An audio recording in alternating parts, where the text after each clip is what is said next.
On this episode of the Think Pod, we're actually gonna April 1st. April Fool's topic, and actually a pretty good topic for April Fool's, lying and deceit, because at least all the social media websites I go on, they're all kind of trolling today. Lying, if you will, deceit, because it's April Fool's Day, and you can kind of do that. It's like burning down a building. Yeah, there you go. So to get right into it, we're just going to start some facts. Liars are correctly identified only 54% of the time. And if you're wondering where I'm getting these stats from, I'm reading a book called Talking to Strangers by Malcolm Gladwell. Not sponsored. I just think it's a really good book. I really like pop psychology. And lying and deceit are two topics that I'm really kind of interested about because a lot of people do it. And according to Magnet ABA, people tell 1 to 2 lies a day on average. So think about it. You're probably telling a double-digit number of lies every single week. And just something to think about. It means half this podcast is going to be a lie. Well, I mean, I think lying in general usually gets you into a lot of trouble. I don't know. Yeah, white lies and black lies. I mean, Jordan Peterson says Get too many of them. At every level, at some level, a white lie is a black lie. Because, well, if you don't know the difference, a white lie is you're trying to just preserve like social order. You're not trying to hurt anybody's feelings emotionally. This can be as simple as... Give me an example of a white lie. I was actually thinking about one earlier today.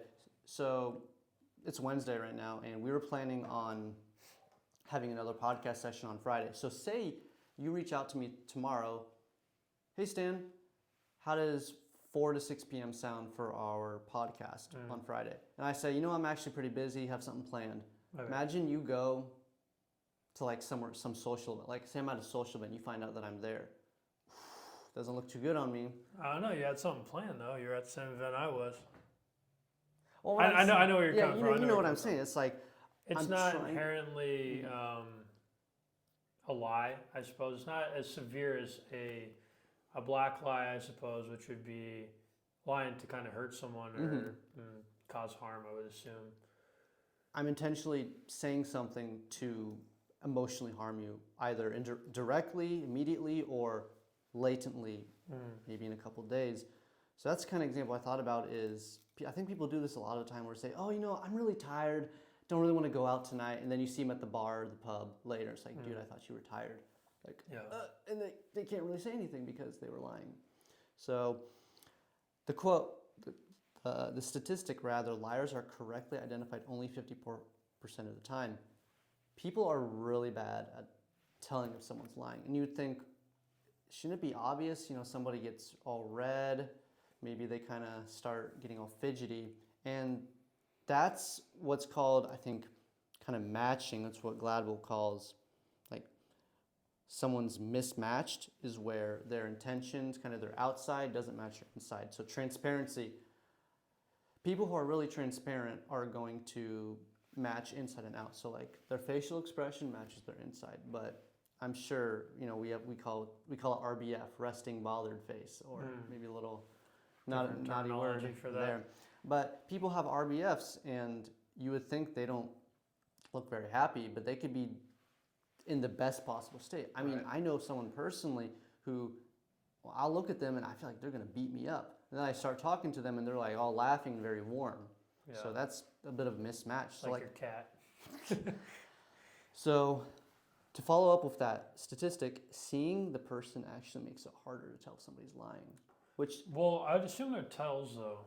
There are tells, absolutely. But again, I think you need to be familiar with someone's baseline. So I remember back in the day, everyone was like, if somebody looks up and to the left, they're lying. Well, what if they always do that? Yeah. They're not lying then. That's baseline. Now, do you think it's more common to lie amongst friends and family versus a stranger who you might not know? I actually don't know, but I think I would, if I had to guess, I would say yes. I would say yes, too. I think yes, too. Because, the stranger, I would say you don't really necessarily care as much as you do for the other friends and family. Yeah, I know I've been caught in a few lies before, and the truth always finds the way out, which is something which I think is really valuable. And going forward from those situations, it's always better to just tell the truth. Yeah. Next fact I'd like to talk about is if someone is a good liar, right? This is a question for you. If someone is a good liar, what does it actually say about them as a person? And by good liar, I mean it's very hard to tell if they are lying. And they're very able to get away with deceit. What does that say about somebody if they're just very, very crafty and almost cunning in that way? Say that one more time. Sorry, I zoned out. If someone is really good at lying, what does that say about their what does character? that say about them? To me, it tells me that they've done it before. It's not their first rodeo. I also think, I don't know, maybe you could speak on this a little bit too. Do you think there's sometimes where lying is crucial? I mean, I feel like there's some situations where, yeah, it just saves you a lot of time, and you might not be in complete compliance or agreement with someone, and you just know that they're not going to change their mind, so you might lie your way out of a situation in agreement with them. Maybe we're disagreeing on a topic, global warming. Maybe I just Religion, politics. yeah, maybe I don't believe in one or the other, and you know that there's no way of changing my mind. You've showed me all this empirical evidence, showed me a lot of statistics, you showed me a whole bunch of people who disagree with what I'm saying, and I'm just like, no, it doesn't matter. And you're like, okay, well, you know, in order for you to reserve yourself and save yourself time and your energy, you might lie. Is that considered the same thing, or would that be a white lie or a black lie? Because I feel like that, I don't know, I think that has some issue. Like, I think it's important too, to a certain degree, that a lie might be necessary for your own convenience, especially when it's a situation where the other person might not agree with you and you don't want to waste any more of your time. So actually, I was really coming to a good thought. I think we need to differentiate between lying and withholding the truth. Mm-hmm. So, Okay. to my understanding, when you are lying, that is because you were prompted to do so. Okay. Unless you just go out and start blurting fallacies, for example. It's like if somebody asks you, maybe you're in a relationship and your partner asks you, well, where were you Friday evening? Mm-hmm. It's kind of like the boy who called wolf, Mm-hmm. right? It's like, what were you doing then? And then you have the option, well, I was out in the pub flirting with some girls, or I can say, I was at home watching a movie. Mm-hmm. So that would be withholding the truth or lying? That would be lying because I believe, because you were prompted to say something. Yeah. Withholding the truth, again, DOAC has a really good example of this. So say you're unfaithful. Mm-hmm. I know this is kind of an extreme example, but say you're unfaithful. Mm-hmm. And this is actually the podcast of Esther Perel. I thought this was really good. And I want to get your opinion on this because you've actually been in a relationship before, so you could probably talk about this. Say you're unfaithful once. Mm-hmm. Doesn't matter, you're unfaithful. Is it better to let the truth out to your partner or to just withhold it entirely? Because here's kind of the dichotomy. You tell the truth, yes, you kind of like absolve your sins, so to speak. I mean, it doesn't make up for the fact that you were unfaithful, but you let the truth out. The downside is, how's your partner going to feel? How are they going to react? What is that going to make them moving forward? How's it going to affect them? Or you can withhold the truth. You have to live with that shame almost. That internal judgment. I would, for me, I think. So there's an example of withholding the truth, but you're not necessarily directly lying. If I were in that situation, if I'm unfaithful, for me, I think I'd have to tell my partner. One, I think it's the right thing to do because admittedly it did happen. I also rather them hear that from myself versus hearing it from someone else. And then the trust has already been broken in my opinion, so I think it's a very rare thing, or it takes a very rare situation for that relationship to continue normally. So I personally would want to say it myself. I also think my internal guilt would be more severe than any punishment or any verbal situation or hardship that I could go through with my partner, just because I would be thinking about that all the time. I would just I would be worried about that bit of information coming up or something like that. So personally, I think the right thing to do for me, and I would assume for other people as well, is just say it. I mean, you're not going to not think about that. I mean, it's going to eat you up in some way or another. So for me, I would have to own up to what you did and just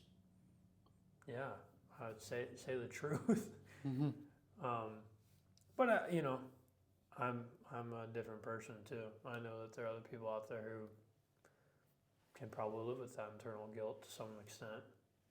I just think it would affect me personally. How about you? What would you do? I think you can justify both, doing both, Mm-hmm. it's almost in a way, it's going to seem strange for me to say this, but telling the truth is almost selfish because it frees you at the cost of putting the other person down. Of course, I understand where you're coming from. Totally makes sense. You want full transparency in the relationship, but letting the partner know you messed up raises you up and lowers them. How about you? How about we change the situation? Your partner cheated on you. Would you want to know the truth about that, or would you want to be in the shadows? For me, I'd want to know. I'd want to know. See, I think this also depends on if this is like just a kind of a weak, kind of, what do we call it, puppy love situation. You're not really deep in, there's no baggage, there's no kids. It's just like you've been dating. Then it's like, I would probably want to know because before we escalate it. But imagine you've been in a committed relationship and this happens. James Sexton talks about this on his podcast. Shoot, I know people who it's happened. You'll have one guy have two different families and those families don't know anything about each other. But insane. They're both. That is insane. You have it's a V formation and both of those kind of different families are perfectly content. Was that guy just go on holiday every other month or every other? Well, I can't. That's insane. That's not for me to know, but crap. I'm like, think about in that position. I love my significant other a lot, but that is like a full-time job just with one person. Mm-hmm. I cannot imagine doing it with two. You gotta be It single happens, at that but point. I can imagine though. Holy crap! If you're in either of those families, you probably wouldn't want to know because just all that baggage and emotional trauma you'll have to deal with. I don't know, but would you say that would be the right thing to do? I think in that scenario, when we're talking about right versus wrong, the way I want to think about it is how many people are you hurting? I'm not talking about utility. I'm not trying to be utilitarian here. That's not the way I'm going. I'm just saying, are you going to hurt more people? See, it's justifiable to some degree to not tell the truth, to withhold the pain from someone else. But the way I see it is that you're just being selfish. Like, okay, I'll make myself feel better by relieving that inner turmoil. I tell the truth. I feel better, but I make other people suffer instead. Truly, I see where you're coming from. I think the foundation of most relationships is built off of that rare thing of trust and just being able to know that you don't have to worry about your partner. Currently, I'm in a long-distance relationship, right?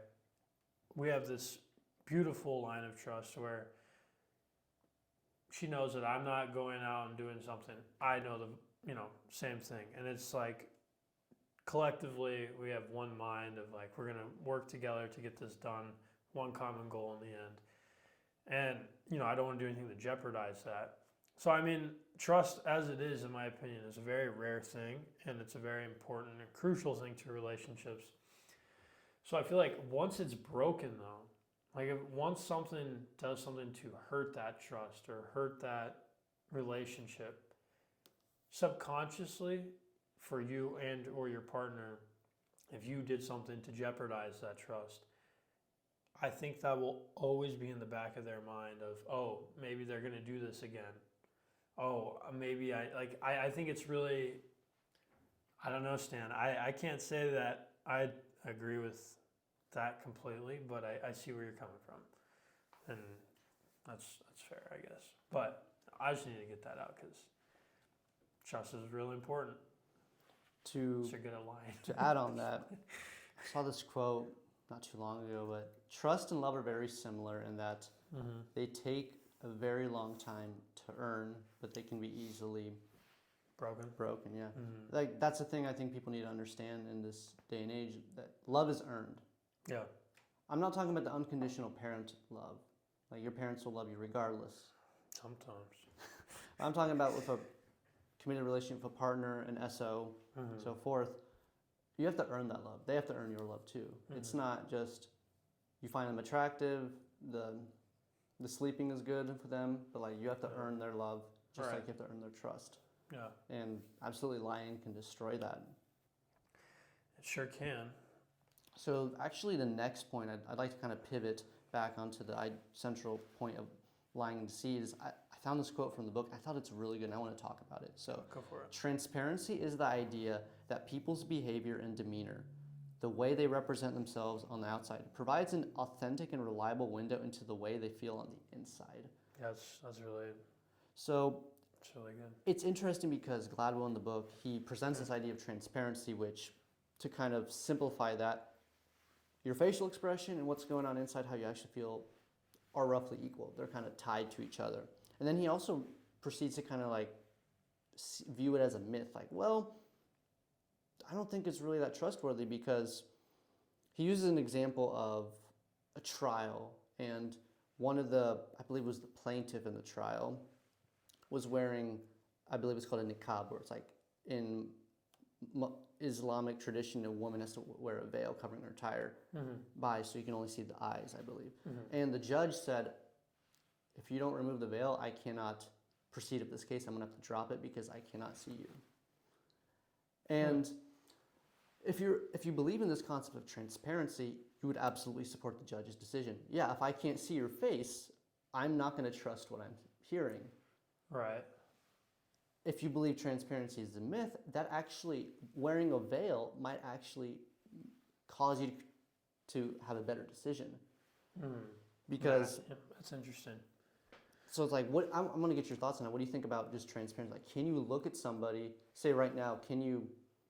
I can tell when someone's being authentic. I can usually, I would wager 80% of the time knowing someone's lying to me. Like I don't know. There's a few tells. I think most people who lie can't look you in the eye directly.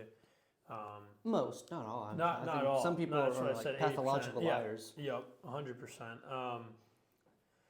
And then again, like there's certain parts of a day-to-day conversation that maybe it is a BS thing that's going on. Like you don't need to necessarily worry about it as much. I don't. So how did that court case play out? Did the judge dropped the case? So it's like can't proceed. That's what happened. Like, if I can't see you, can't continue. And at first, when I was reading the chapter, it made sense.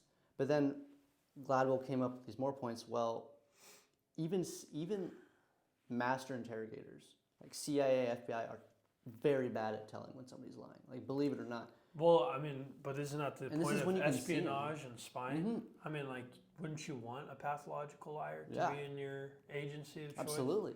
Because it would be so good. Mm-hmm. Now, there's a whole section of the book dedicated to what's called the Queen of Cuba. Okay. Ana Belén Montes, who effectively duped the entire CIA for like decades. Dude, everyone should all have been fired.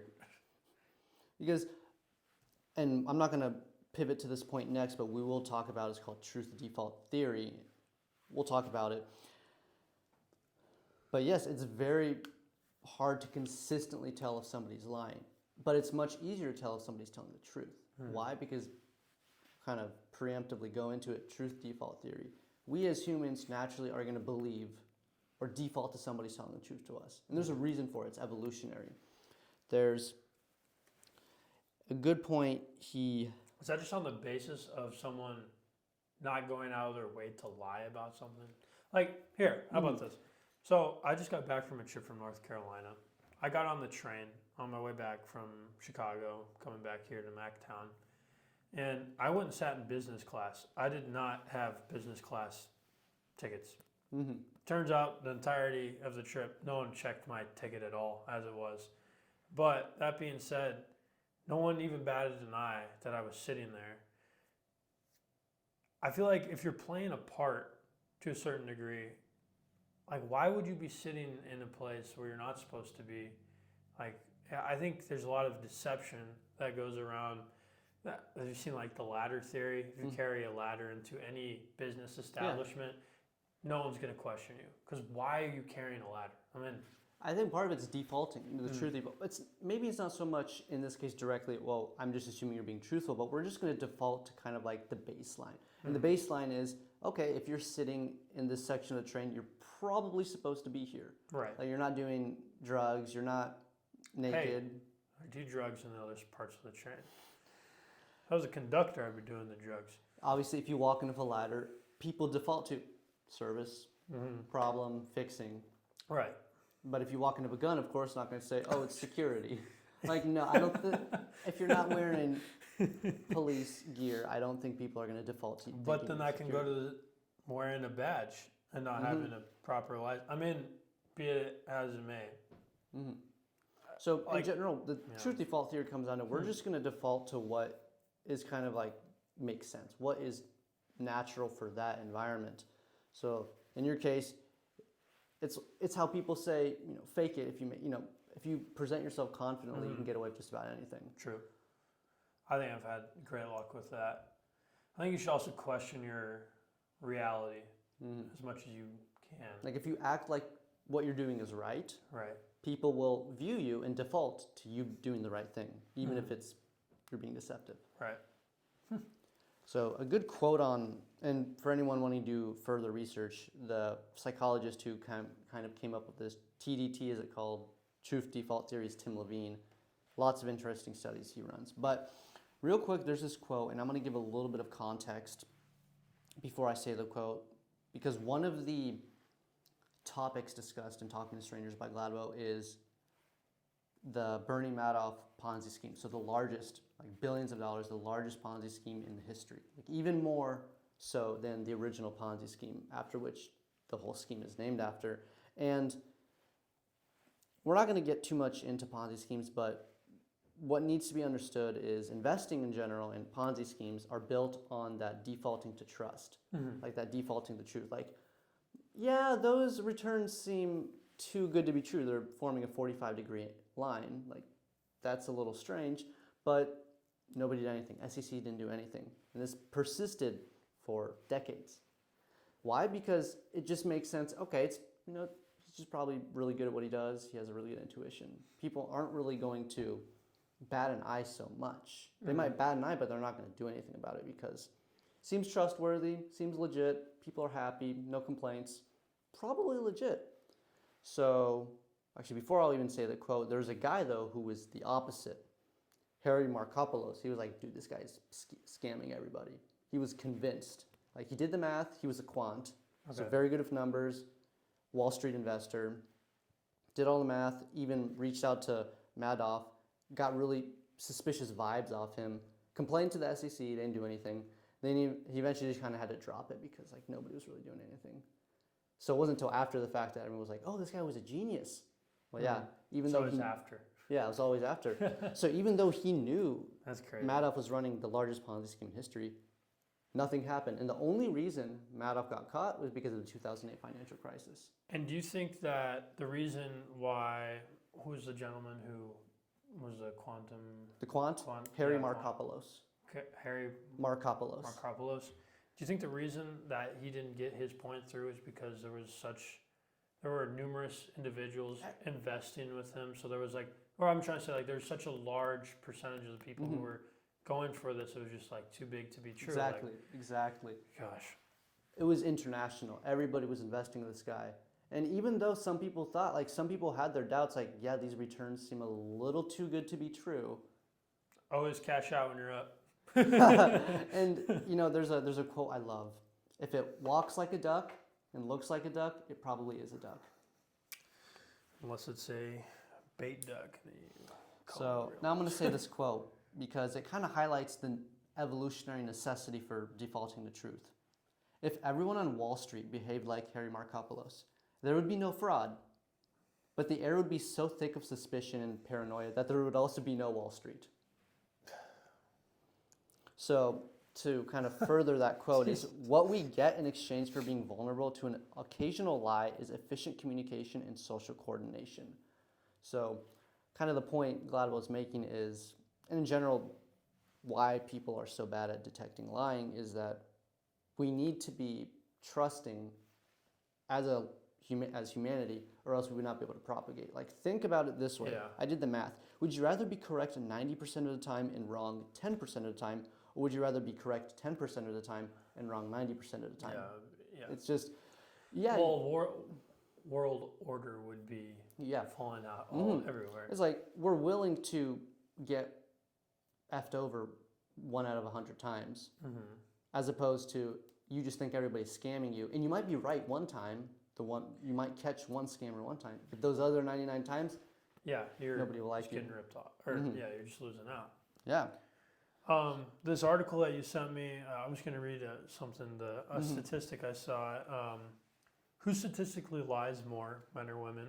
It says, statistically, men tend to lie more than women based on various studies exploring gender differences in deception. A meta-analysis by Gerlach et al. Gerlach et al. In 2019 revealed that men are approximately 4% more deceptive than women. I would believe that. I think this is a social thing. Why do you think that is? So, I wouldn't necessarily say the norm, but it is kind of the norm is for men to be very stoic, upfront, kind of puffed up chest forward. Yeah. Like, a peacock leading the way. I mean, that's kind of I'm over exaggerating, but that's kind of the societal norm for men to be. So that can easily lead to lying. How was your day? What you want to say is, bruh, I've been having a comically bad day. Like, I want to cry. I want to break down. You can't say that. You have to say, it's a good day. Yeah. Yeah. So do you think it's 4% more in white lies or black lies, I guess? Because for me, yes, a white lie thing, you're supposed to be holding this, you're putting on an more emotional masculine, facade. be more, I don't have any issues or problems, which everyone has all sorts of problems and issues every day. And whether people know about it or not, they happen. Now, I think, I believe, I bet the statistic is more on black lies, 4% more likely for it to happen to a man, just to be more nervous about what could happen to him if the truth gets out over something more severe. I think would be more problematic. But see, to me, I think about that, and I think your reputation, if you get caught in that lie, gets degraded a lot more than what would happen if you tell the truth. And I'm one of those people who I think your reputation is a really important thing. Takes 30 years to build a reputation and 3 seconds to lose it. Yeah, shoot. I mean, I don't know. I think it's an interesting statistic. I'll add, because I think it's also partly due to men at least feeling like they always have to prove themselves. Like, you aren't a man until you prove that you're a man. Which, how much did you earn last year? Maybe you earned 90,000. You say, oh yeah, I earned 120. Just got a raise. Like, you might say that might come just right off the tongue without you having to thinking about that, just so you can prove socially, like, oh yeah, he's up and coming. Like, look at that guy. It's interesting how salaries in different parts of the world are looked at differently. It's very taboo here in the United States to talk about salaries. No one knows how much you made. That's something that's a very private thing. I believe in Japan, it's a very common thing to talk about your salary. No, it's very. And it's. I think it's important. It's like I think it should be talked about more often, because I think there's more space for you to bounce off other individuals who might share the same position with you or have a similar job, and they're like, oh, I would, if we had the same position and you're underpaid by $20,000 and you're my friend, like, that's ridiculous. And the only way that we could have figured that out is if we had talked about it. So I think it's important. I know it's very taboo. I don't think people want to do that in general. But in the end, what you do with your money is also a completely different story.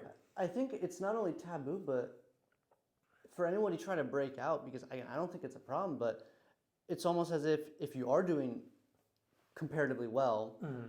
you know, maybe you're a six-figure earner, 3-4 years in the job market, being honest, other people might think, oh, look at that guy, he's showing off. Like, you know, you ask me how much you make. Yeah, actually, I'm looking to make 120,000 this year. I actually got a raise. I've been working extra, couple overtime weekends. And you deserve that. Yeah, like, that's but other thing. people will almost be forced to victimize themselves, think, oh, look at what is this guy doing? He's wasting his life. He has no life. He has no friends. Yeah, I just think the picture perfect ideal, or I guess what people determine as success, one varies from person to person, family to family, generation to generation even. I think success should only be what you make of it. If you want to do complete off the grid homesteading and make no money at all, but produce all your local whatever, live a very tranquil life like that, to me that is success for that individual. If you want to chase after all this money, fame, cars, and yada yada, like that I think is something that has been a perception that someone is trying to attain. And then, a lot of people talk about it. Once they get there, they realize that they've missed out on all these other things that really matter to them, which comes back to be authentic to yourself. So yeah, don't lie. I think, again, it's almost we have like a default to lie as well, because, it's taboo to be honest almost. Mm-hmm. Like somebody asks how you're doing, and if you're a male in this case, and you say, yeah, I had a really rough day, boss is being mean or toxic or whatever. Yeah. Someone might think, oh, dude, this guy's just, no one wants to be around this kind of person always. What a wet noodle. Yeah, well, exactly, but that could be the truth. Right. So, like, we have to lie almost to preserve that social order, to make ourselves appear like the person other people want us to look like, society wants us to look like. And this is just not just men and women have to do this. So, I think that's partially why, I'm sure that's where that the 4% comes from. I want to know a statistic.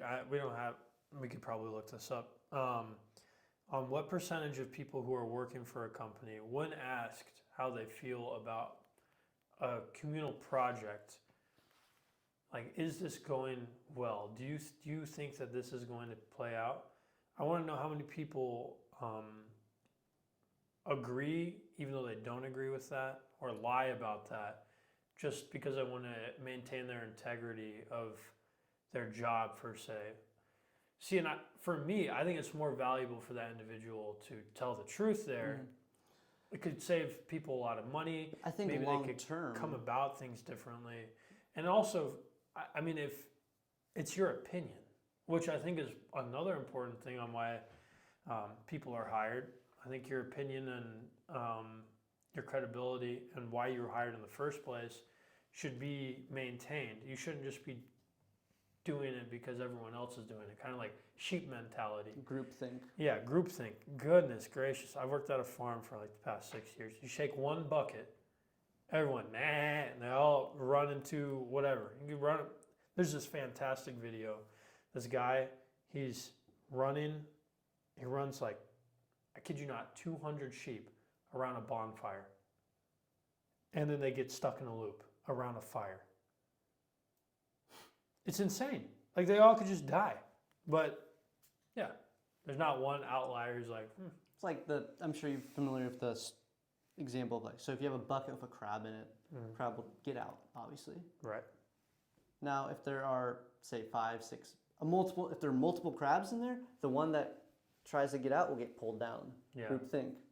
I think that's a very good metaphor for society as well, because we have to lie, and we don't like people to tell the truth. So it's like the example of, in your company, it would be best for you long term to be honest, tell the truth, give actual feedback. But what if that hurts you? Like, what if that jeopardizes your position? Because you could be seen as a whistleblower. And there's this other term that I'm Russian. I've never heard of this. It's called a yorodovy. Yorodovy. And it's the holy fool. And it's really just a social misfit that, because they're a social misfit, they can just tell the truth. They can just say whatever they want. And the modern analog of this is a whistleblower. I have a question for you. In regards to free speech, do you think free speech should be free, as in you can say legitimately whatever you want? Or do you think it starts turning into a lie once someone tries to, I'm looking for a word, I guess like maintain a certain vernacular used for, let's not, I don't know what I'm trying to say. Like,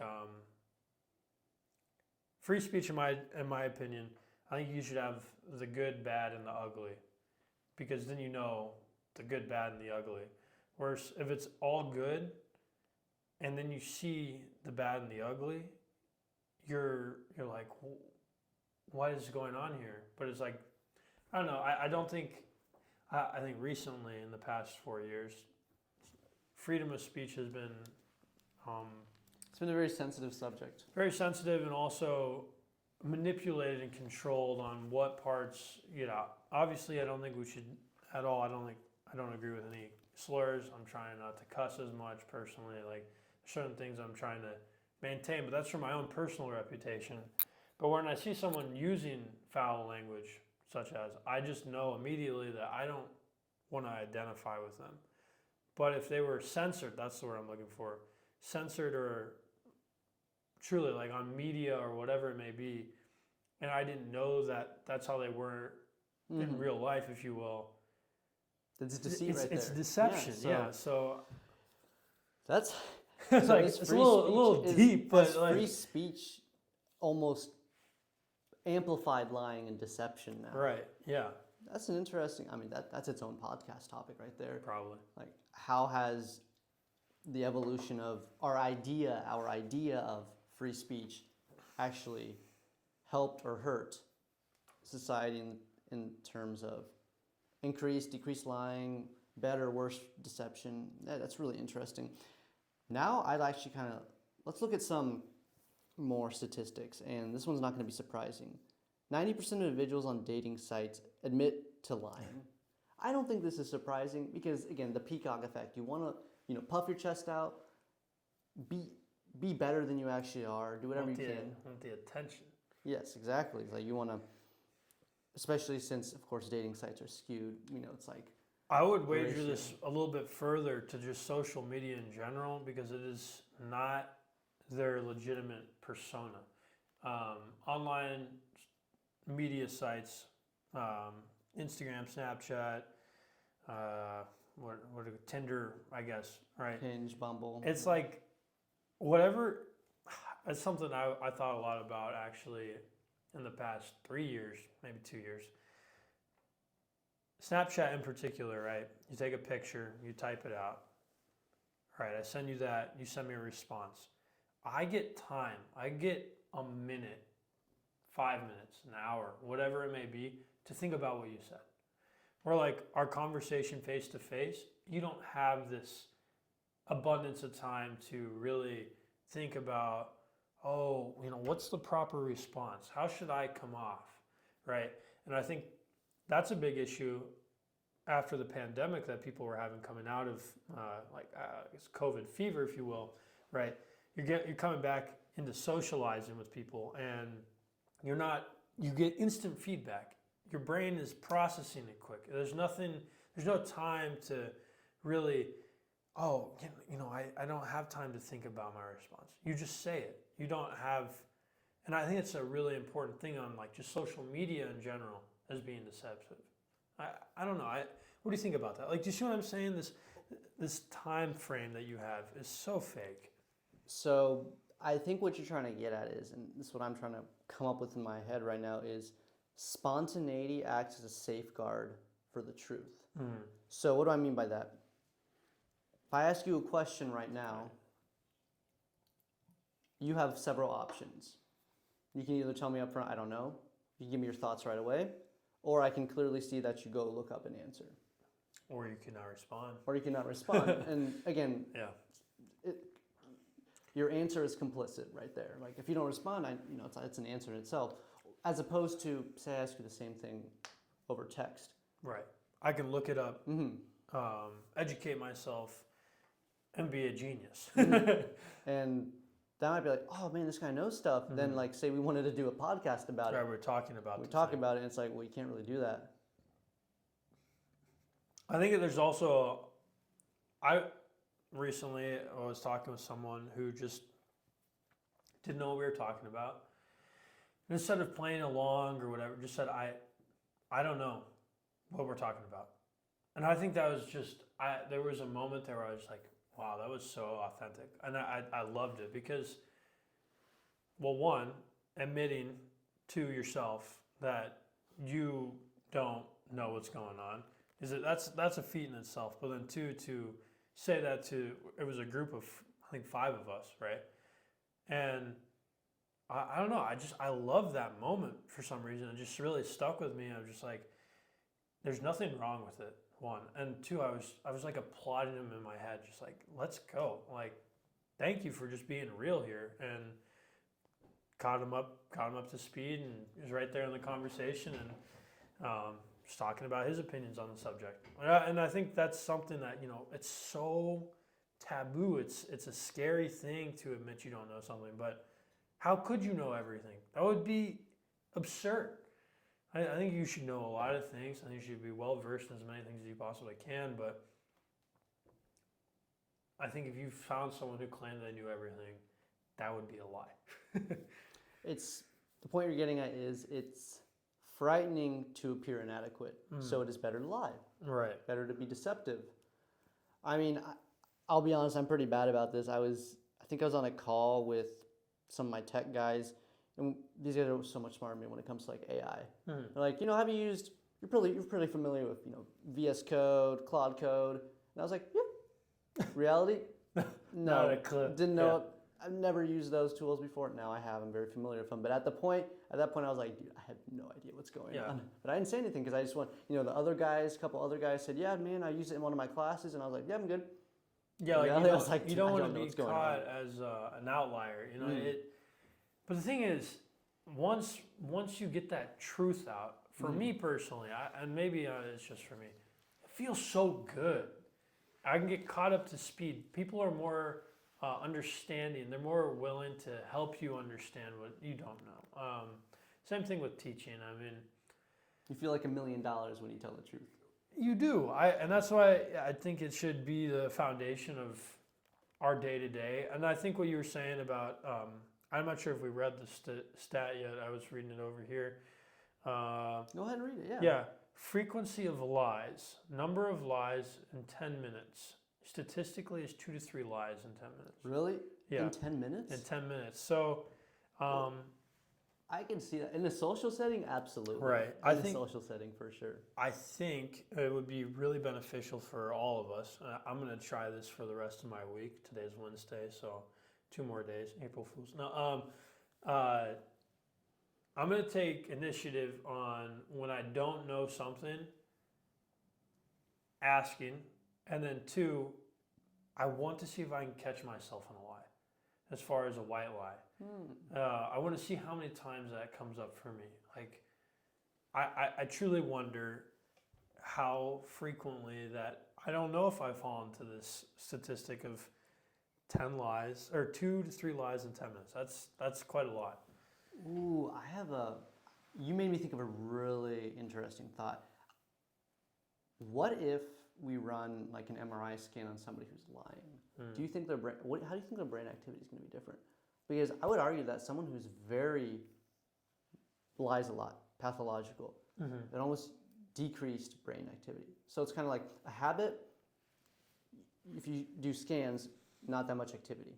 It's automatic, right? Right. You're not really thinking about it. If somebody is automatic when it comes to lying, that's not a good place to be. Does fear come up in an MRI scan? Does the brain activity move more when you're afraid? I don't know for sure. Catch him in a lie. No. I mean, I don't know. I don't know the answer to that. But I mean, honestly. like, my assumption is, maybe not a pathological liar, but let's say I was in an MRI scan and you asked me a question and I lied to it. I think there would be a spike in anxiety, right? You'd expect that. So that's actually how but Yeah. the polygraph test works. And Okay. I know it's a bit of a tangent, but it's important to understand how a polygraph test works. So again, you have all this stuff attached to you. But again, the polygraph test only can sometimes work if you have a baseline. Remember, I was talking about that baseline at the beginning. If somebody averts their gaze, or you mentioned, well, if somebody's not making eye contact with you, they're probably lying. Not always, because some people just are really, some people really just bad at making eye contact. They feel very uncomfortable with that. So you need a baseline. That's how polygraph tests work. You know, you see it on the movies and all where they're caught lying, but you realize they had to have a baseline first. Because you mentioned that anxiety goes up when you lie, because I believe, I watched a video about this, like some of your internal organs kind of like tighten up in the heart area, like your different valves, heart valves. Yeah. Because you're kind of constricting, you're trying to protect yourself. And that's how the polygraph test picks it up. But at the same time, I'm the kind of person where if I get up to a polygraph test, they ask me, "What's your name?" "Stan." "You're lying." They're like, "What?" Because it doesn't really work. Would it be a lie though if you call yourself Stan but your name's Stanley? No, because that's what I. Do you think? What? No. Bruh. Hey, you never know, man. It's not the actual name. Is that deception? No, because it's legal. What's your birth certificate say? Stanley. See what I'm saying? You're missing something. Syllable. Yeah. Do you think introverts or extroverts lie more? I'm gonna say extroverts. I'm gonna say extroverts too. I have That's no a clue. really good question. I That's can a look really it good up. question. Extroverts or introverts? I would think because. So, for context, for the viewers, what is an introvert? An introvert is somebody who gets energy or derives energy from being alone. Extrovert derives energy from being around people. And then there's this third type, which research suggests that everybody's actually an ambivert. An ambivert is somebody who gets energy from the right type of people. So obviously, if you're around toxic people, friends, not so much friends, who drain your energy, even if you're an extrovert, that's not going to make you feel better. But yeah, I definitely think extroverts on average. I hope you look this up, because this is really interesting. I think extroverts would lie more simply because they're in a position to possibly lie more. They're talking more, generally speaking. They interact with more people on a regular basis, generally speaking.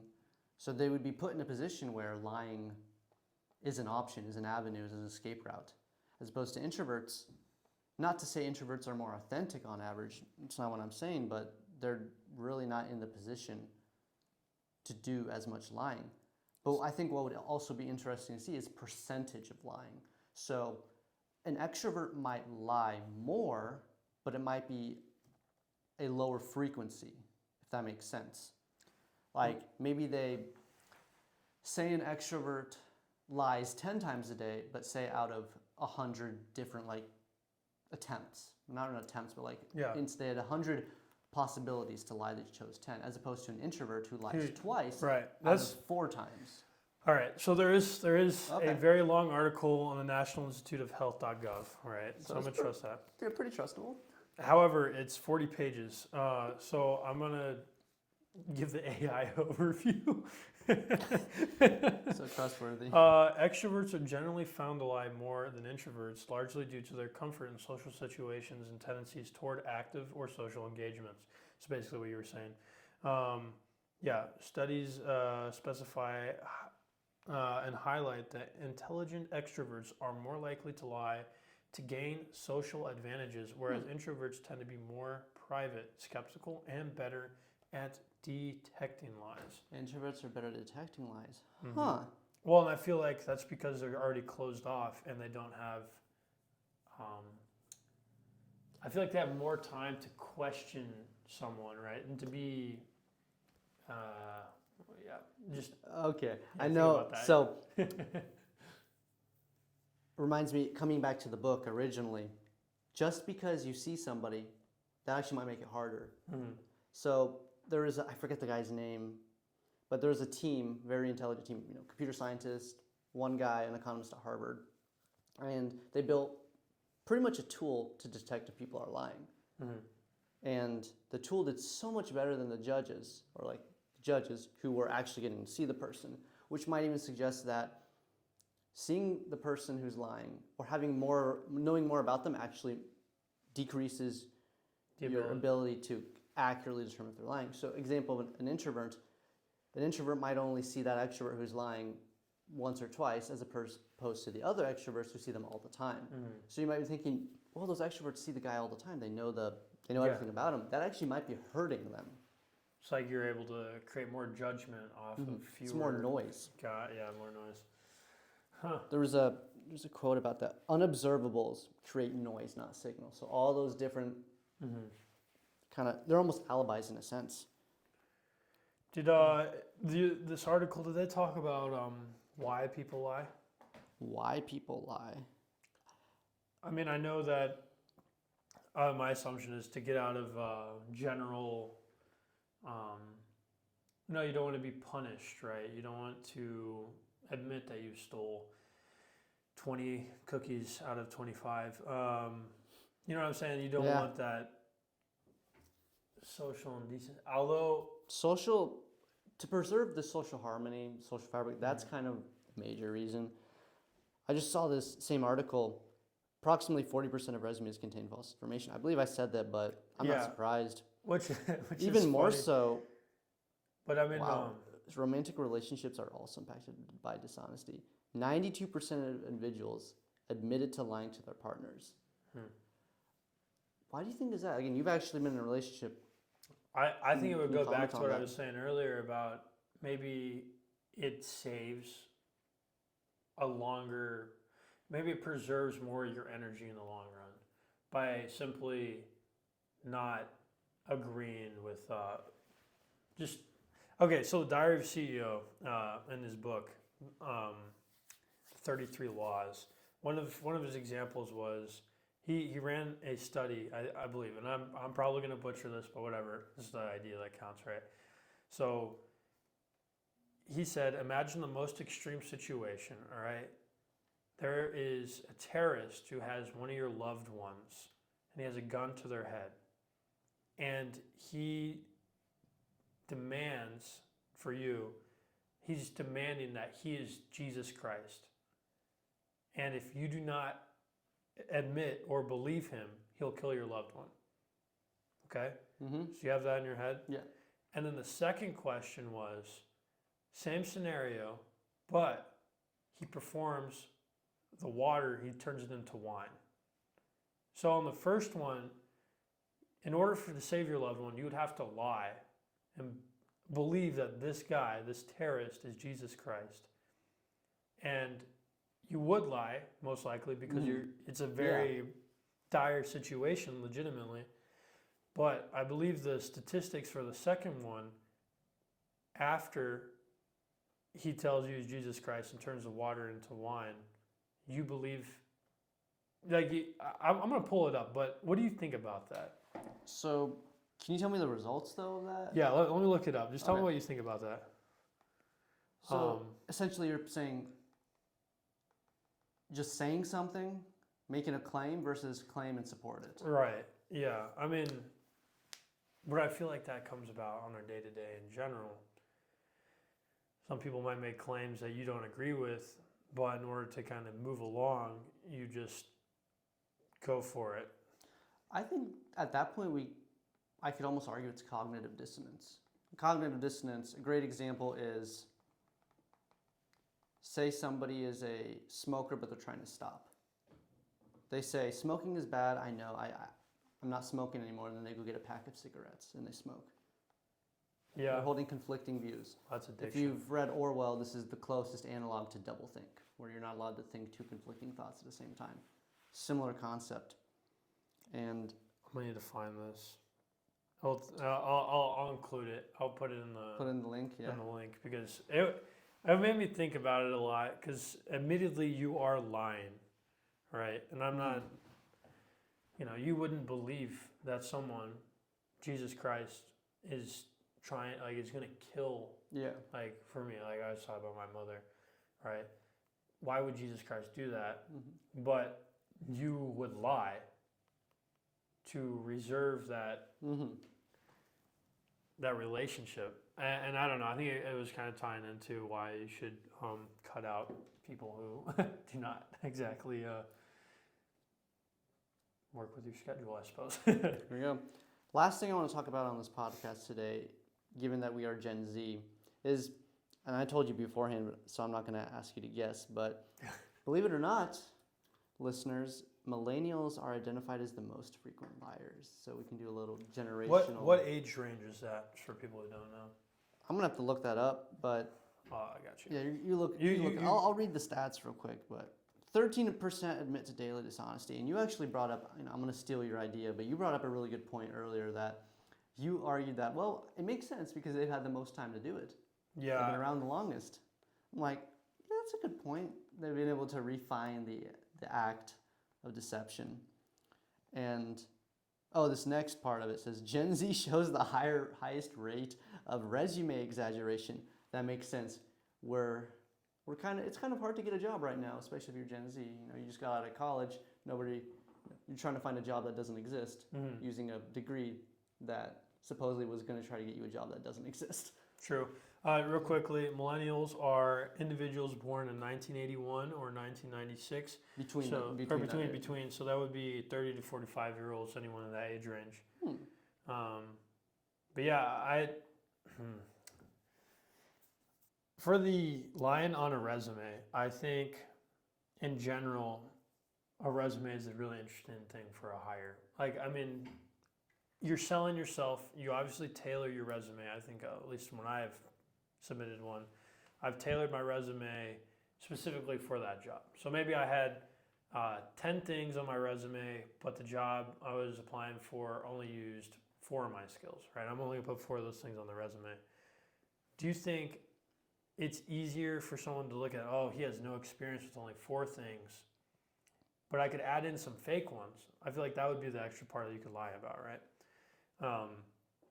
Now, and that comes back to like a conversation thing though. Someone's like, well, can you tell me about your experience with skill number 6? And that was something you lied about. Do you think it's easier for someone to walk their way out as far as like a conversation about how they utilize this made up scenario that they put on their own resume? And do you think that's more valuable? Not valuable, I guess, but do you think that's bad? Would you rather look less qualified with 4, but you add in 2 more and you look more qualified? You bring up a good point, because the person who might have allegedly fewer skills, say those 4 you're talking about, but is honest, might not even get into the position where they'll be asked about those skills. So it's almost like an evolutionary adaptation. You kind of have to lie. Like if you want to get into the door, if you want the job, if you want to. Because it's almost impossible to get an interview nowadays. Like you can even get referrals. You could probably make up referrals. I put Stanley down for all of mine.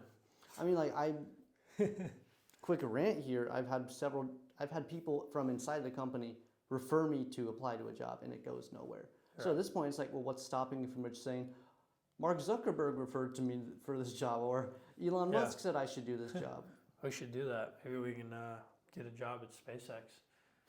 It's like you're forced to lie, because if you're going to be honest, you're not going to get anywhere. And I think this is really problematic. I'm not saying this is acceptable. I think this is really bad. That it's almost the norm. Like if you're not going to lie, if you're not going to cheat to get into the interview, if you're not even going to cheat in the interview, I've seen LinkedIn posts on this. They'll ask the interviewees technical questions, and they'll just be live cheating on there. I got ChatGPT. I don't blame you. Like you kind of have to do that. Like if you want to get the job, just to people are so desperate. It's like because there are no jobs, the economy's cooked. Different podcast discussion was like you have to do almost whatever it takes. Yeah, and then that whatever it takes might be. It's like lying. Survival of the fittest, but I don't know if you can make your resume stand out. I don't see any problem with that. That would be a white lie. In my opinion, I don't think it would be a black lie unless it's severe for the company's integrity. But I don't know. It's an interesting thing to think about. But yeah, those millennials, those stinky millennials. And closing thought is, I think this is a prediction. I could be completely wrong, but I think Generation Beta, kind of the people who are being born now, so 10, 15 years now, I think they're actually going to have the highest rate of lying and deception. And here's why. I think because by then we're going to be so engulfed with electronic devices that we're pretty much going to be talking through them. And as we talked about earlier, it's so much easier to lie online, so much easier to lie on social media, on your resume, than it is face to face. Face to face, because it's kind of like, are you familiar with? It's so much easier to hurt somebody when you don't see them as a person anymore, right? When you see them as an it or them. The same thing with lying. It's so much easier to lie when you don't actually see the person. Exactly. I'm not saying, like you might say, well, it's easy to lie to someone's face, but it's so much easier when it's online. It's like, oh, just you don't see them as a person for what they are. You see them as a profile pic of SpongeBob SquarePants on your computer screen. Yeah, I think that, you know, I'm interested to see how that plays out. Obviously, we won't be able to know that probably until 30 years from now, because we'll probably have data on that. But I think it will pose a very difficult world for them growing up.